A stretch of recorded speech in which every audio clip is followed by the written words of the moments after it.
Hello everyone, welcome to our YouTube channel love creations. और आज हम शुरू करने जा रहे हैं कोरल ड्रॉ की जीरो टू हीरो सीरीज। और जीरो टू हीरो सीरीज इसलिए क्योंकि इस सीरीज में हम सबसे पहले सीखेंगे सॉफ्टवेयर की हर एक सिंगल डिटेल को, और फिर जानेंगे कि कैसे सॉफ्टवेयर की हेल्प से एक परफेक्ट डिज़ाइन को क्रिएट किया जा सकता है।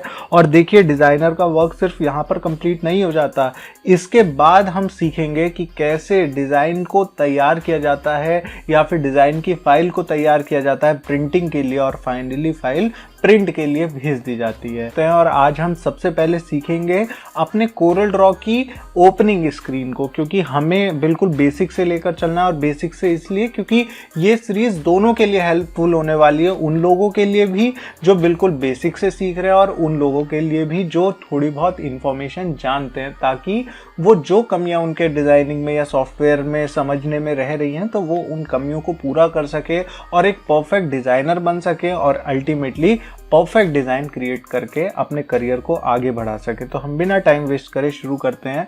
हम डायरेक्ट चलते हैं अपनी कोरल ड्रॉ की वर्किंग ओपनिंग स्क्रीन पर। अब देखिए, मैंने कोरल ड्रॉ खोल लिया है, और जब हम कोरल ड्रॉ ओपन करते हैं तो सबसे पहले हमारे सामने जो ओपनिंग स्क्रीन आती है वो कुछ इस टाइप की होती है। और हमें सबसे पहले यहाँ पर कोरल ड्रॉ बहुत सारे ऑप्शन देता है ऑलरेडी, बट आज हम धीरे धीरे सारे ऑप्शन को समझेंगे। बट आज हम सबसे पहले देखेंगे कि कैसे हमें एक नया डॉक्यूमेंट लेना है जिस पर हम अपना वर्क कर सकें और डिज़ाइन बना सकें। तो देखिए, सबसे पहले नया डॉक्यूमेंट लेने के लिए हम यहाँ पर जो हमें न्यू डॉक्यूमेंट ऑप्शन दिया गया है हम उस पर क्लिक करेंगे। और देखिए, जो ओल्डर वर्जन है, ओल्डर वर्जन में भी यहाँ पर न्यू डॉक्यूमेंट का ऑप्शन आता है और बाकी सारे ऑप्शन लगभग सेम है। जहाँ पर डिफरेंस है उन डिफरेंस को मैं साथ साथ में बताता चलूँगा। तो हम बिना टाइम वेस्ट करे अपना नया डॉक्यूमेंट लेने के लिए इस ऑप्शन पर क्लिक कर देते हैं। और जैसे ही मैंने इस ऑप्शन पर क्लिक करा, मैं सबसे पहले देखता हूँ कि मेरे सामने एक नया डायलॉग बॉक्स आ गया है जिसमें बहुत सारे ऑप्शन हैं। अब देखिए, हमें सबसे पहले इस डायलॉग बॉक्स को समझना है ताकि हमें बिल्कुल भी आगे चलकर प्रॉब्लम ना हो, कोई ऑप्शन ऐसा ना हो जो हमें ना आता हो। अब हमें बेसिकली हम इसे यहाँ से लीव भी कर देंगे तब भी कोई दिक्कत नहीं है, क्योंकि ये सारी चीज़ें हम अंदर चेंज कर सकते हैं। बट देखिए, मेरा जो पर्सपेक्टिव है वो केवल आपको कोरल ड्रॉ सिखाना या डिज़ाइनिंग सिखाना नहीं है, बेसिकली एक जॉब के लिए तैयार करना है। और जॉब से पहले जो इंटरव्यू प्रोसेस होती है जिससे हर किसी को गुजरना पड़ता है, तो हमें उसके लिए भी तैयार खुद को करना है। और छोटी छोटी चीज़ें वहाँ पर इंटरव्यू पॉइंट ऑफ व्यू से हमारी देखी जाती हैं। तो इसीलिए हम इन सारी छोटी छोटी चीज़ों को ध्यान में रखते हुए चलेंगे। और सबसे पहले हम देखेंगे कि सबसे पहला ऑप्शन क्या है। यहाँ पर नेम का ऑप्शन है, यानी कि हमें अपने डॉक्यूमेंट का नेम क्या रखना है। बहुत सारे लोग इस चीज़ को यहाँ पर ही स्किप कर देते हैं, अनटाइटल्ड ही डाल देते हैं और बाद में जब फाइल सेव करते हैं तब कहीं जाकर नेम देते हैं। बट हमें ध्यान रखना है कि हमें एक सीक्वेंस में, एक कायदे से अपने डिज़ाइन को बनाना है। तो इसीलिए हम सबसे पहले यहाँ पर अपना नाम देंगे। सपोज मैं अपना ही नाम दे देता हूँ, जैसे मेरा नाम अभिनव है, तो मैंने अभिनव नाम से एक अपना डॉक्यूमेंट क्रिएट कर लिया। और फिर देखिए, उसके बाद हमें यहाँ पर दूसरा ऑप्शन जो है प्रीसेट का है, कोरल ड्रॉ डिफ़ॉल्ट। और यहाँ पर बहुत सारे और ऑप्शन भी हैं, जहाँ पर डिफ़ॉल्ट CMYK है, वेब है, कोरल ड्रॉ डिफ़ॉल्ट है, डिफ़ॉल्ट RGB है, कस्टम है। ये सारी चीज़ें हम जैसे जैसे हमें यूज़ होता रहेगा हम वहाँ पर इन चीज़ों को समझेंगे। बट अभी के लिए सबसे पहले हमें नाम देना है। और फिर सेकंड ऑप्शन जिसका हमें ध्यान रखना है वो है नंबर ऑफ़ पेजेस। देखिए, सबसे पहले हमें ये बिल्कुल डेफिनेटली यहाँ पर कंफ्यूज नहीं होना कि क्या अगर अंदर हमें पेजेस की ज़रूरत पड़ी तो क्या हम वहाँ पर पेजेस सेलेक्ट कर पाएंगे या नहीं कर पाएंगे। बट अगर हमें पता है कि ऑलरेडी मेरा डॉक्यूमेंट 2 पेजेस का होने वाला है, या फिर मैं 2 डिज़ाइन एक कंपनी के लिए क्रिएट करूँगा, या फिर सपोज मुझे ऑर्डर आया एक लोगो क्रिएट करने का, एक हाई प्रोफाइल कंपनी के लिए हाई प्रोफाइल लोगो मुझे बनाना है और मुझे 2 लोगो ऑप्शन उन्हें प्रोवाइड कराने हैं, तो मैं यहाँ से ऑलरेडी 2 पेजेस को सिलेक्ट कर सकता हूँ, या फिर जितने भी पेजेस मुझे चाहिए वो हम चूज़ कर सकते हैं। अब पेज व्यू कैसा होगा ये हमें देखना है, तो हम सिंपल यहाँ पर सिंगल पेज व्यू रखेंगे, एक बार में एक ही पेज दिखे। और नीचे हम ऑप्शन होता है पेज चेंजेस करने का, तो वहाँ पर हम चेंज कर सकते हैं। और देखिए अब यहाँ पर एक जो इम्पोर्टेंट ऑप्शन आता है वो CMYK और RGB कलर मोड आता है। अब ये CMYK क्या है या RGB क्या है, ये दोनों चीज़ें हम डिटेल में समझेंगे, बट इसके लिए एक अलग वीडियो आएगी क्योंकि ये इनको समझना बहुत ज़्यादा इम्पॉर्टेंट है। बट अभी के लिए जब हम थोड़ा सा एक ब्रीफ डिस्कशन कर रहे हैं इस टॉपिक पर, तो हम थोड़ा सा समझ लेते हैं। देखिए हम सभी जानते हैं कि जो हमारे प्राइमरी कलर होते हैं वो 3 या 4 ही होते हैं और उनके कॉम्बिनेशन से हम मिलियंस ऑफ कलर बना लेते हैं। जैसे हमारे पास RGB कलर कॉम्बिनेशन है और CMYK कलर कॉम्बिनेशन है, यानी कि RGB को हम देखते हैं रेड, ग्रीन एंड ब्लू, ये हमारे पास 3 कलर कॉम्बिनेशन है और हम इसको मिलाकर बहुत सारे मिलियंस ऑफ कलर हम बना लेते हैं। और वैसे ही CMYK कलर कॉम्बिनेशन है, यानी कि सियान, मैजेंटा, येलो और ब्लैक, ये 4 कलर हमारे पास हैं। इन चारों कलर के कॉम्बिनेशन से हम बहुत सारे कलर बना लेते हैं। अब क्वेश्चन यहाँ पर ये आता है तो ये अलग अलग क्यों है, CMYK और RGB क्यों हैं, इसके लिए मैं एक डिटेल में बहुत इंपॉर्टेंट वीडियो लाऊंगा। बट अभी के लिए हम थोड़ा सा समझ लेते हैं, क्योंकि आप वीडियो को बहुत ध्यान से देखिएगा, क्योंकि मैं हर उस चीज़ को यहाँ पर एक्सप्लेन करूँगा जो एक डिज़ाइनर के लिए भी इम्पॉर्टेंट है, जो अपना काम कर रहा है, और साथ साथ में जो जॉब के लिए, जो इस फील्ड में जॉब करना चाहता है, करियर बनाना चाहता है, उनके लिए भी इम्पॉर्टेंट है। क्योंकि जैसे CMYK पर ही मैं थोड़ा सा आपको एक बात बताता हूँ कि हुआ क्या, जब मेरा फर्स्ट इंटरव्यू था, तब जब पहली बार इंटरव्यू देने गया तो सबसे पहला क्वेश्चन जो आया, उन्होंने पूछा CMYK कलर के बारे में क्या तुम जानते हो? तो मैंने कहा हाँ बिल्कुल जानता हूँ। यहाँ पर मैं बहुत खुश भी हो गया कि कितना आसान क्वेश्चन पूछा है। तो उन्होंने कहा अच्छा क्या फुल फॉर्म है? तो मैंने बता दिया, C फॉर सियान, M for magenta, yellow, Y for yellow और K फॉर ब्लैक। तो अब उन्होंने कहा कि ये मेरा क्वेश्चन नहीं है, अब मेरा क्वेश्चन ये है कि C फॉर सियान है, M फॉर मैजेंटा है, Y फॉर येलो है, तो B फॉर ब्लैक क्यों नहीं है, K फॉर ब्लैक क्यों है? अब यहाँ पर मुझे सॉरी बोलना पड़ा, क्योंकि उस टाइम मुझे इन बातों की समझ नहीं थी।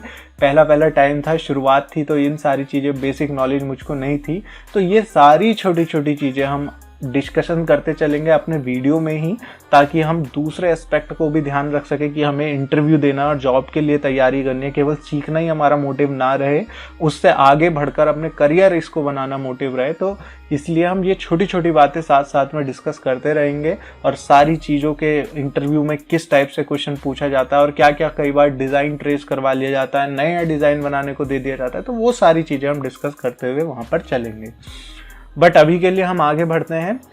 पेपर साइज की बात की गई है आगे। अब पेपर साइज क्या है, देखिए कोरल ड्रॉ हमें कुछ साइजेस ऑटोमेटिकली प्रोवाइड करता है, जैसे A4 साइज हो गया, और बहुत सारे साइजेस वो हमें देता है, एनवलप का, वेब पेज का, वेब बैनर का, और बहुत सारे साइजेस वो हमें ऑलरेडी बनाए देता है। बट अभी के लिए हम A4 सेलेक्ट कर लेते हैं। और दूसरी चीज़ देखिए जो हमें समझनी है यहाँ पर, अगर सपोज कोई पर्टिकुलरली हमारे पास एक कस्टमर आया जिसको अपने लिए एक बैनर बनवाना है, तो वो हमारे लिए साइज लेकर आएगा, या आएगा कि मुझे यहाँ पर बैनर अपना लगाना है और इसका पर्टिकुलर साइज ये है। और अब देखिए वो हमें ज़रूरी नहीं है कि मिलीमीटर में साइज दे अपना, हो सकता है इंचेस में दे दे, हो सकता है और बड़ा हो मीटर में दे दे, तो किसी भी यूनिट में वो हमें साइज दे सकता है जिसमें वो मेज़र करके लाए। तो सबसे पहले हम देखेंगे इस ऑप्शन को, इस पर्टिकुलर ऑप्शन को हम समझेंगे।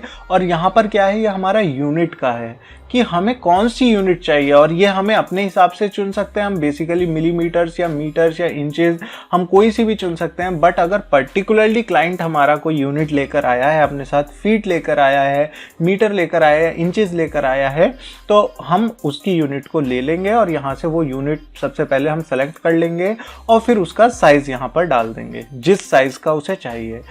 तो ये हमारे लिए कस्टम साइज भी हो जाएगा, और हमें अगर बना बनाया प्रीसेट चाहिए तो हम A4 साइज भी यहाँ पर सेलेक्ट कर सकते हैं। अब देखिए पेज की ओरिएंटेशन हमारी कैसे होने वाली है, ये हमारे लिए थोड़ा सा ज़रूरी है समझना, क्योंकि कई बार हमें पोर्ट्रेट चाहिए होता है मोड, कई बार लैंडस्केप चाहिए होता है। तो अगर हमें पहले से ही डिसाइडेड है तो हम यहाँ से भी सेलेक्ट कर सकते हैं अपने पेज के ओरिएंटेशन को। पोर्ट्रेट पेज आएगा, यहाँ से लैंडस्केप फॉर्म में हमारा पेज आएगा।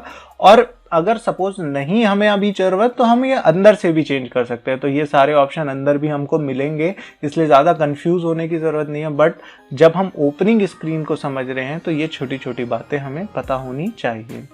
अब देखिए, अब यहाँ पर रिजोल्यूशन है। अब ये रेजोल्यूशन DPI डॉट पर इंच में हमें दे रखा है, क्योंकि हमने यहाँ पर इंचेस लिया है तो यहाँ पर भी DPI हो गया डॉट पर इंच। अब ये रेजोल्यूशन क्या होता है, इसके लिए डिटेल में जब हम रास्टर और बिटमैप को समझेंगे तब हम डॉट पर इंच या फिर पिक्सल को, रेजोल्यूशन को, इन सारी बातों को वहाँ पर डिस्कस करेंगे। बट अभी के लिए हम समझ लेते हैं ये कहीं ना कहीं हमारी क्वालिटी पर डिपेंड करता है कि हमें किस क्वालिटी का प्रिंट चाहिए। और अभी हम सीखने के लिए, जब आपको सीखना हो या प्रैक्टिस करना हो, तब हम क्या करेंगे, तब हम 72 पर रख लेंगे। अब ऐसा क्यों मैंने कहा कि पिक्सल अपने या DPI डॉट पर इंच रेजोल्यूशन हम कम कर लें, क्योंकि देखिए जितना कम रेजोल्यूशन होगा उतना स्मूथ हमारा सॉफ्टवेयर चलता है। और देखिए स्टार्टिंग में जो सीख रहे हैं, हम सब फैमिलियर हैं अपनी परिस्थितियों से, तो हमारे पास वो मशीन्स नहीं होती जिस पर हम बहुत हाई प्रोफाइल वर्क कर सकें या बहुत हैवी फाइल को लोड कर सकें। तो इसीलिए कोशिश कीजिए कि यहाँ पर अपना 72 पिक्सल सेलेक्ट कर लिया जब आप सीख रहे हैं। बट वर्क के अकॉर्डिंग हम डिफरेंट रेजोल्यूशन यहाँ पर डालते हैं, वो हम आगे सीखेंगे जब आएगा। और देखिए इसके बाद ये कुछ कलर सेटिंग ऑप्शन रह जाते हैं, इन पर हमें कुछ भी अभी नहीं डालना, कुछ हमें यहाँ पर नहीं छेड़छाड़ करनी। जब हमें यूज होगा तब हम इन चीज़ों को सीखते रहेंगे। अब देखिए एक ऑप्शन आता है यहाँ पर, do not show this dialog box again, but इस पर हमें ओके नहीं करना, इस पर हमें क्लिक नहीं करना, क्योंकि हमें फिर चाहिए होगा। और अगर बाय चांस हम क्लिक कर देते हैं तो ये दोबारा कैसे आएगा, ये हम टाइम टू टाइम सीखते रहेंगे। जब ऐसी सिचुएशंस आएंगी तो उन सिचुएशंस के अकॉर्डिंग सीखते रहेंगे। इसीलिए जब भी आप वीडियो को देखें तो थोड़ा सा समय निकाल कर देखें कि कुछ भी चीज़ ऐसी ना हो जो मिस हो जाए, और कोई भी ऐसी इंपॉर्टेंट डिटेल ना हो, ऐसी इंपॉर्टेंट कोई पॉइंट ना रह जाए जो आपको फिर वर्किंग करने में प्रॉब्लम आए। तो हम यहाँ पर ओके कर लेते हैं और ये हमारा क्या होगा, एक हमारा नया डॉक्यूमेंट हमारे सामने आ जाएगा। और देखिए ये हमारी ओपनिंग स्क्रीन से अब हम वर्किंग स्क्रीन पर पहुंच गए हैं, जहां पर हमें अपना वर्क करना है, जहां पर अपना डिज़ाइन क्रिएट करना है। और देखिए कितनी सुंदर कोरल ड्रॉ की वर्किंग स्क्रीन है, सब कुछ एकदम ऑर्गेनाइज है। यहाँ पर डिफरेंट कलर्स हमें दिए हैं, यहाँ पर पेज की सेटिंग और पेज आ जाएंगे, डिफरेंट पेजेस आ जाएंगे। और ये क्या, ये टूल्स हैं, ऊपर हमारे लिए बार्स हमें दी गई हैं और कुछ बहुत सारे शॉर्टकट्स हमें दिए गए हैं जिसकी हेल्प से हम अपने वर्क को ईजिली कर सकते हैं। और देखिए मैं हर एक शॉर्टकट को समझाऊंगा, और इनफैक्ट आगे अगर आपकी रिक्वायरमेंट रही तो कीबोर्ड के प्रॉपर यूज़ को मैं बताऊंगा कि कीबोर्ड पर अपनी फिंगर्स को कैसे प्लेस करना है, ताकि हमें बिल्कुल भी हमारा टाइम वेस्ट ना हो। क्योंकि अब ऐसा हमें क्यों शॉर्टकट सीखना है, क्यों हमें सॉफ्टवेयर की पूरी प्रॉपर नॉलेज होनी चाहिए, क्योंकि देखिए होता क्या है कि जब हम एक डिज़ाइनर, डेफिनेटली एक डिज़ाइनर है तो वो डिज़ाइन बनाना जानता है और सभी डिज़ाइन बना लेते हैं जिसे एक प्रॉपर सॉफ्टवेयर की नॉलेज है। बट एक परफेक्ट डिज़ाइनर कौन है, जो कम से कम समय लेकर डिज़ाइन बनाए। क्योंकि अब जब आप वर्क करेंगे तो हम तो अपने एक्सपीरियंस से जानते हैं, जब हम वर्क करेंगे तो वहाँ पर केवल डिज़ाइन बनाने का प्रेशर नहीं होता, केवल ये नहीं सिचुएशन होती कि हम डिज़ाइन क्रिएट कर लें। वहाँ पर हमारे सामने क्या सिचुएशन होती है कि हम कम से कम में डिज़ाइन क्रिएट करें। तो इसलिए हमें हर उस शॉर्टकट का पता होना चाहिए, हर एक ऑप्शन का पता होना चाहिए, और वो ऑप्शन कहाँ पर आएगा, कैसे हम उसको यूज़ कहाँ पर कर सकते हैं। तो ये सारी चीज़ें हमें पता होनी चाहिए।